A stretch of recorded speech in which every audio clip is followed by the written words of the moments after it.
Welcome to another episode of Frost Bites. It's an Olympic edition, and on this episode, I was lucky enough to have on Ice Garden writer Giselle Velazquez. Giselle covers college hockey for the Ice Garden, the WCHA, the AHA. She does more than just college hockey as well. She's doing all sorts of different things. But on today's episode, I had Giselle on, and we talked a bit about the Canada-USA preliminary round game.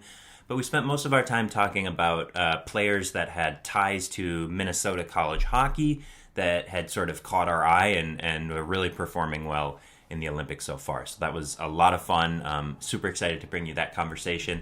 Before we do that, I just want to really quick talk about the 8 Minnesota Frost players that are currently competing in the Olympics and just do a quick check-in on how their preliminary round games went.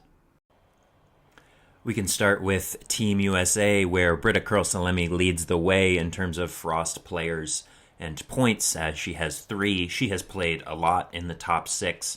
Taylor Heisey has as well. She leads Frost American players in time on ice, or average time on ice. She has a goal and an assist for 2 points.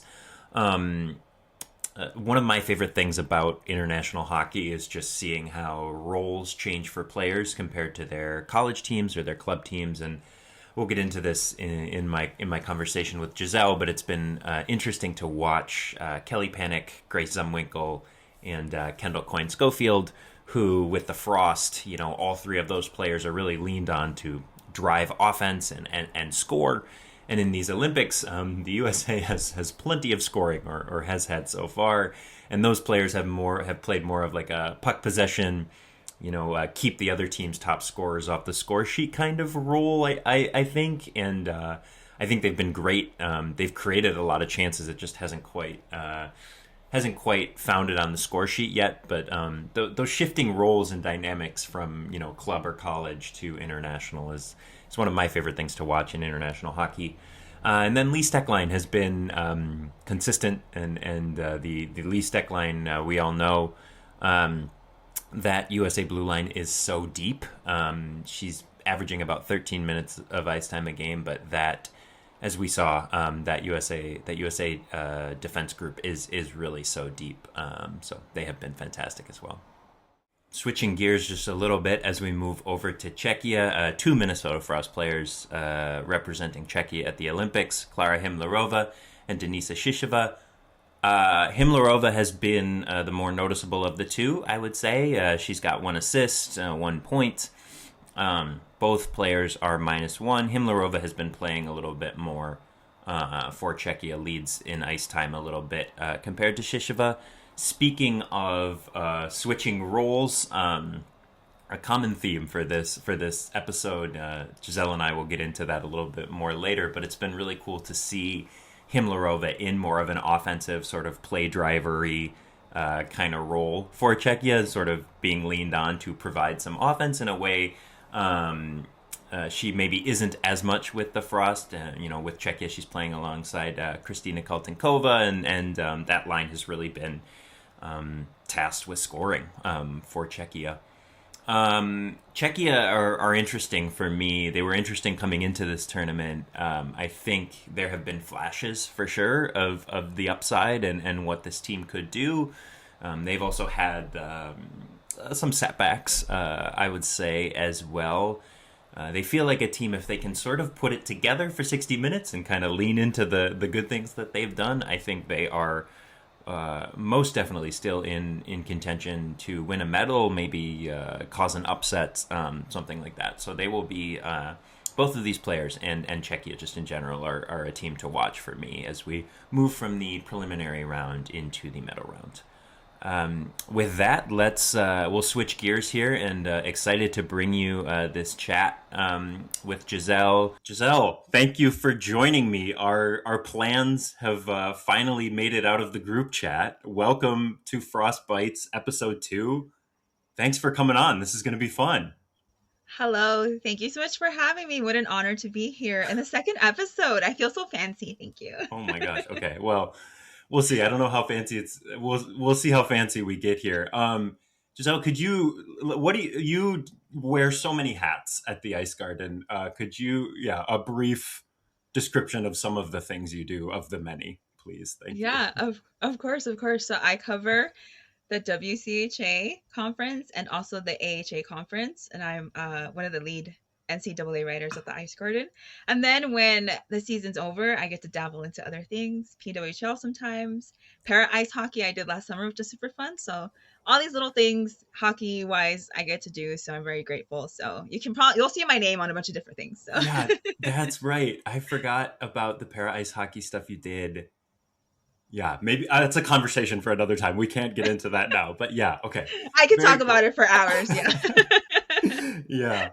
Okay, well, I think we should probably start where we just probably left off. We're recording this pretty closely after the Canada US game that just happened. Thoughts, takeaways from that? Didn't go how I expected, at least. What did you think? Any big takeaways? Yeah, I thought it was a very interesting game, a shutout of Canada by the US. I thought it was gonna be more of a like even game and stuff, but you take out a legend like MPP from the conversation, and I can see why the game ended the way that it did. But I think for me, my biggest takeaway was just the fact that so many of the college players were on the score sheet, were finishing with assist, a lot of penalties, like they were doing it all. And I think that's like it's really awesome just to be able to see that, not just in the US game, but throughout the Olympics. But it's really awesome just given the fact that the US has a few college players, and that they can all like really make that big of a difference in such an important game, even in the prelims. So that was really exciting to see, and it's really nice to see these players that you get to see light up the college games so often, be able to do this internationally, especially for a lot of them being their first Olympics. That was really cool. So a nice, Yeah, the US is in good hands, obviously. So yeah, totally. It was a 5-0 win. I feel like we'll talk about more a couple more college players with some Minnesota ties that have really been uh, doing incredible things at these Olympics. I feel like it's an interesting comparison between how the U.S. and Canada sort of built their teams for this Olympics. With, like you hmm said, the U.S. like really kind of leaning into those yeah, college players and some of that young depth compared to Canada's team. Obviously, like you said, MPP didn't play today, but if we include the rivalry series too, it sort of feels like going with the depth might have been the way to go. But I will not count out Canada yet. I'm yeah. not going to do that yet. Yeah, I was really surprised that players, the college players, especially like Caitlin Kramer of Minnesota Duluth and Abe Gascon, also of Minnesota Duluth, weren't on the roster for um Canada, or even like Chloe Primerano from Minnesota. I Those three were really shocking omissions for me, and like I understand why Canada went the route they went, but I think, I don't know, you see the college players on the US even on other teams, and Canada doesn't have that. But it's like also there's such a veteran presence that it's like I get both sides of it, but I think even someone like Caitlin Kramer, Chloe Primerano could have really like made difference, kind of inject a little bit more into the team. And so that's my thing. I hope nobody comes after me for that. So Let's talk about some players with Minnesota ties. Obviously, you're well versed in the college players. Like, yeah, somebody I'm curious. People with Minnesota ties that have stood out to you in these Olympics so far that are really really yeah, crushing it. so I have two players. I had one player last night I'm very, very hyped on, but then another one that's just been doing such a great job. But I want to start off with like a first time Olympian with Tia Johansson of Sweden, who plays at Minnesota Duluth. It's her first Olympics. She's been playing so great. She's had goals, she's had assists. She's just been such a like flash of like speed and scoring capabilities within Sweden that I think is really awesome. And I mean, I also say that because I talked to Tia for a story that I have on the Ice Garden. Her and Ida Carlson, her teammate, also at Duluth and with Sweden. But there's this excitement within her about going to the Olympics and wanting to. And the thing that stood out to me, she wanted to take in the moment, but I think she's really just taking charge of the moment because she's just playing so well. She's just such a great player. I mean, there's just like so much to her game. But I think it's been so fun to see her just be able to take advantage of being in the Olympics by playing so well and just like enjoying being on Team Sweden, and she's just been lights out. I'm so happy for her, and it's been really awesome to watch her play because that's just what everyone's reaching for, is to get to the Olympics. And this was a team, Sweden, that had to go through the qualifiers, that did Olympic camps last spring and all these things to get their team ready, and it's really been paying off for them. So it's really awesome to see that, and just for Tia to be able to be there and to be able to do this much, it has been really awesome. And then my second player is Laura Klug of Germany, who played at St. Cloud State, my team, if no one's aware of that, and I think everyone is by now. But Laura, They should be. If they're not, they should should yeah. be. But Laura's been fantastic. If I have the correct notes, she has 7 points in just the prelims, and she's just been incredible. She just has this way of that she plays that's just so much fun to watch, and I really love her. So it's been really awesome just to see her just kind of also take charge of her time here. It's not her first Olympics, but the fact that she's been able to just come back and be that veteran presence and be Germany's best player is really awesome. And she had the game winner today against Italy, and that's just really cool to be able to see that from her. And member of the Boston Fleet, so she's also playing the PWHL. So if anyone wants to check her out, I mean, there's so much to her game. But I love Laura. I think she's fantastic, and it's been awesome to be able to see her just blossom even more in a way and grow more as a player throughout these few years, being playing professionally, but also now at the Olympics. So it's been really fun. So those are my two faves with Minnesota ties. Yeah, like her ability to sort of basically be just a play driver Yeah. for Germany and create so much offense has been so And, cool. So and I cool to think see. that could also be a thing of just the familiarity of playing with the national team, because these players play together at the World Championship, or they play in the qualifiers or the Euro Hockey Tour. There's so many chances for them to play with these players. And even if there's some players that are switched out, maybe they didn't make the Olympic roster, but they played with them, like there's still a lot of familiar faces where I feel they have so much time to be able to learn their tendencies and just learn things of that sort. So I think it's easier for them to be able to read each other because of the fact that they play together so often. They're always around each other, and these good chunks of time throughout the year. And I think that's really awesome. And I think you're saying, for Laura, it's just she's one of few players I've seen that just on the senior national team, she just has a different role, and it's so nice to be able to see these players fit into that role, like you're saying, and be able to take hold of it, and be playmakers and be difference makers for their national teams as something at something as important as the Olympics. So and I really Yeah. like that. And I feel like I can also say with the familiarity and the tendencies, maybe that's how Abby Murphy had that really sick pass today. There's something about her where she's really good at reading her teammates and reading other players. And I think with her too, it's being at Minnesota with the Gophers, she just knows her teammates so well, and even playing with the U.S. So often, as she has, helps her kind of be able to kind of build, I want to say, that intuition that she has with her teammates. And so that's someone else that I think has that skill set that I've seen step up. I wish she'd cool it on the penalties, but you know what? she gets she draws a lot of penalties too. So it's there's also the aspect of it. But I think just that familiarity, you can really see how much that pays off when you're looking at these players taking part in the Olympics. Totally. Speaking of topics we could yap about for a long period of time that we can't do today, an Abby Murphy breakdown. I think we could spend a lot of time on that. The conversation about Laura Kluge from Germany had me thinking about another former St. Cloud Husky, Klara Himlarova for Czechia, who I spoke to a bit with the Frost after one of those Euro Series weeks, kind of before we went to the Olympics. And I think just she talked a little bit about that, just sort of confidence and that comfortability of playing in your national team, and your role might be a little different, for her compared to her role with the Frost, and maybe has a bit more of an offensive play drivery kind of role for Czechia. But like you said, and she's mentioned too, you kind of get comfortable, you play with these players a lot, and it's not not that difficult to kind of bounce back and forth. For sure. Yeah. And I think too, also just she's someone who played forward and defense at St. Cloud. So she knows that kind of having to step into a role that maybe isn't yours when you're on a team or when you're entering a game. And I think that also must help her with the like mental side of it, of knowing, what her role is, like you're saying with Czechia, as opposed to what it is with the Frost, given that she's around, her national team teammates and stuff. And so I really do love that because it's a good insight from the player themselves. We can say that, right? Because we, because we Right. assume so. But it's nice to know that like she sees it that way too. And just yeah, from talking to players and just you can see the like when I was talking to Tia Johansson and Ida Carlson, when I interviewed them, they did it together.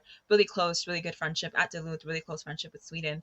And I think yeah, one of them's a defender, the other one's a forward, but still having that familiarity, having that friend, having that person you can talk to.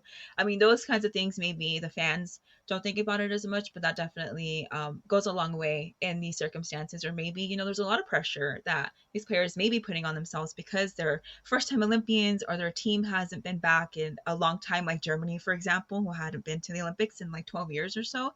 And these little things Yeah. that maybe do get into your mind a little bit, and just having your friends and your pals that you know so well that you play with, maybe that kind of takes off a little bit of that edge. And that's really awesome to know. Just maybe that's a thing too, just that those friendships and those relationships that are a lot deeper than just playing hockey in a way. So Totally. Yeah, totally. I got a couple more that we can just go through quick here that I know we've talked about. Nina Yob Smith, sticking with the Germany theme, former UMD Bulldog, similar sort of thing where it's just like, I really like getting to see these players sort of express themselves with their yeah. national Hmm. team in a big role. They get sort of leaned on, and it's really cool to see them step up to that. She's been fantastic, scoring Yeah, points, playing a lot, doing all sorts of stuff for Germany. So that's been really cool. I know. I hope this is okay. I'm going to name a couple Gophers here just really quickly sure, that I sure. like, Yeah. if it's allowed. I'm a big Nelly Oh, Leitinen love Nelly. fan. Mhm. I think, yeah, just the way she skates, I think like it's really cool to see her. I believe she's in her second Olympics already, which Yeah. is kind of crazy to think about. But really good defender. I think I really like her. Maybe doesn't, if thinking about PWHL draft prospects, like maybe doesn't have quite the offensive Yeah. upside Hmm. as somebody like KK Hmm. Harvey, but kind of who Yeah. does Right. at this Yeah. point. But I think she's a fantastic defender, and she's playing a lot for Finland. So um, always that's cool to see. And then another younger player, we've been talking about like feeling comfortable, and I'm amazed by some of these younger players and how they are just here in the Olympics and excelling. Teresa Plisova Yes. for Yeah. Czechia.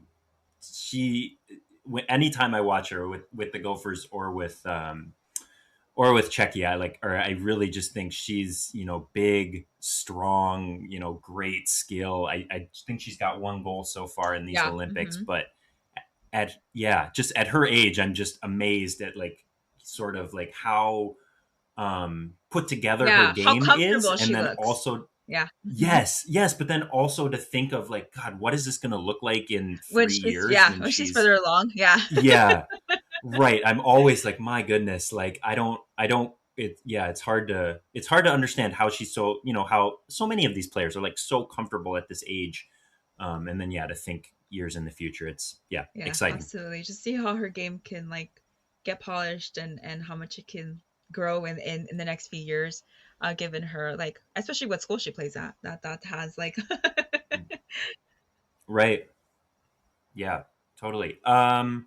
Okay. Anybody else you want to mention before I a very serious prediction segment where I will force you to make very some scary. predictions for Okay, before we medals. get into the spookies, Just kidding. I It's not that serious. It's not that before I serious. get into the spookies, I do want to mention I have to mention Sonia Hola. Um uh, You do. I You have to. really It's do. I feel like now it's like my job. But I do want to mention Sonny, who's appearing in her very first Olympics. Something that she obviously, like so many other players, was aiming for, was working towards. So it's really awesome to see her here. And Finland did not get off to the best start in these Olympics, as everyone knows, unfortunately. but the fact that Sani is being able to play in these games, and yeah, Finland's been a little rocky. But the game, I think, is still going on right now against Switzerland. But she's been really great today, so it's really awesome to see Sani, former St. Cloud State Husky, and the winningest goaltender in St. Cloud State history, in the women's program history. To see her in the Olympics, to see her on this international stage, with the rings, that's really awesome. So it's really cool to be able to see her, um, being able to play for Finland, and just having such a good game like today has been really nice. And I hope that the score is still the same as when we started this. It was 3-1 Finland, so that I don't jinx it and something goes terribly wrong. But definitely. I yeah, I can confirm it was a 3-1 win for Finland. Yeah, we're good, and this is great because it transitions us into our predictions, for me at least, Okay. perfectly. Um, for a dark horse medal, like I really like. I was watching that Finland game today too. Like I don't know how you feel, but like I really like the way they are sort of like coming along, and like again, we were talking earlier about maybe that postponed game Yeah. being, something good for both teams. Like, I really like the way they're looking. Finland is, and I'm curious to see what this Canada game looks like because it to me it feels a little bit like one team is moving in a positive direction and the other is not. But yeah, I could see Finland. Finland for sort of a medal or a big upset, and like playing in a gold medal game. That might be my dark horse prediction. Yeah, I love that. Especially with this kind getting this win today. Super. I know that must feel so good for them. Must just, have them just hyped in the locker room to be able to win this sort of game. And I think like that's probably something that is gonna kind of have them regroup and just know, okay, we can do this. We already went through like the bumpy stuff with the start of this tournament, and we've been able to get it together, pull out this win. A 3-1 win is fantastic. So you have all the players that scored today, who some younger players and stuff too for Finland. I think that's something that's going to really just like show them they got a full team, and like you're saying, I like that. I was also thinking Czechia as like what my Yeah, dark horse, yeah, especially because there's in my yeah. notes that I took for the Olympics, there's like a whole lot of notes that I have for Czechia. So I think Czechia could be probably my pick too, even though I do love Finland. So, but Czechia's in there too. I think when you get players, like Klara Himlarova, like we mentioned earlier, if you get her going, Natalie Milenkova, who's former Gopher, has been amazing. She's So she's been so she's good. She's been excellent. It's kind of crazy. We're 23 minutes in, and we just yeah, mentioned her. She no, but you totally. I'm so glad you mentioned her. She's been yeah, so she's been good. fantastic. So I think with her, she's just like this breakout that she's having at the Olympics has been so wonderful to see. She's been doing so well in the PWHL as well. So just these kinds of players, the Czechia is really stacked. So I think if you get them, kind of get that offense really, really going and stuff, and you have Natalie continue what she's doing. I have them as my dark horse. So sorry, Finland, but Nice. No, that's great. That's great. Okay, so my last question. Okay, it's a Mhm. two-parter. Number one, do you still think, or do you think it will be a Canada U.S. final? And if so, what is your prediction for that? I still think it's going to be U.S. Canada. I feel like it, Okay. even though Canada didn't look their best today, I feel like I said earlier, it's going to motivate them.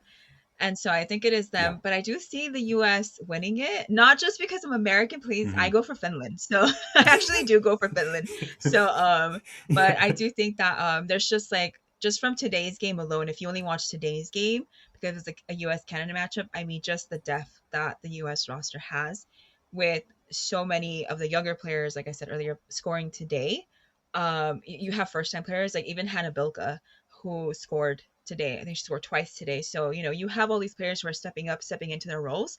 And I feel like that's just a like bigger advantage for the US because on any line, they can count on probably getting goals. They can count on, other players setting up, teammates and stuff, line mates. And so I feel like I'm gonna go US Canada final, US winning, and I'm gonna say a college player has the game winning goal, the game winner. I'm gonna say that. So I love it. I love it. Yeah, I think I think I lean pretty similar to what you're saying. I think my confidence in a U.S. Canada final has definitely gone Hmm. down.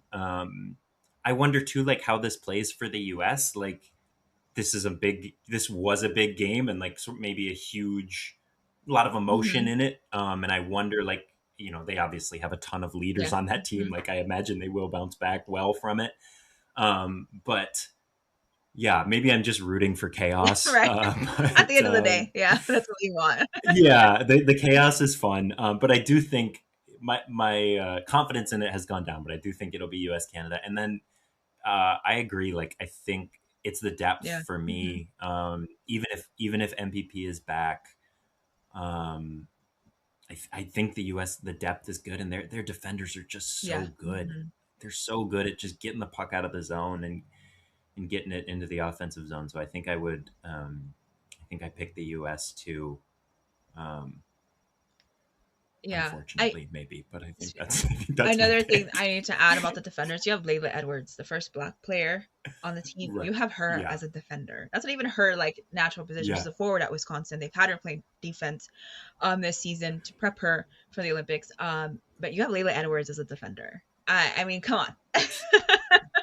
She's crazy. She like there was one play at the blue line today where she just sort of spun, and I can't remember who was on her, but like literally just fell Yeah. down, and Layla's just like walking to the top. And I'm She's like, like, anyways. how? Like, right, the confidence to do that, like you're saying, like not even a defender at school, and then her goal Yeah. today too, like just took it and was just yeah, her shot. I Yeah, there's mean, something about her game, her great. talent. Yeah. She's incredible. So it's really awesome to see that. Yeah. So if you have that her Right. as a defender, I mean, come on.